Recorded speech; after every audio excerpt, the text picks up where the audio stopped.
Hello everybody, so today I will talk about calculus. The topic today is about integration. So now I will show you how to answer. We need to use about integration by substitution. So I will put about u equals to the square root. Later that we put the square for the both sides to cancel about the square root.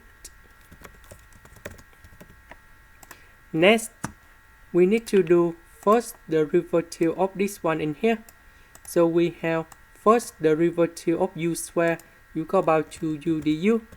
First derivative of s square, we have 2s ds.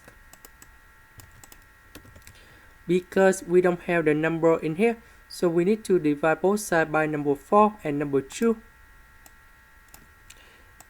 And then we will have about u over 4.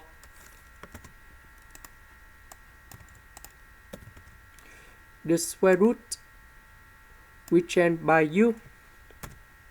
S ds we change by u du over number 4.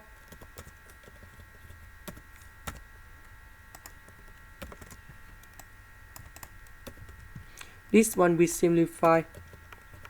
The integration of du, we have 1 over 4 u plus c. About u, that is about this one. This is the end. Thank you for watching.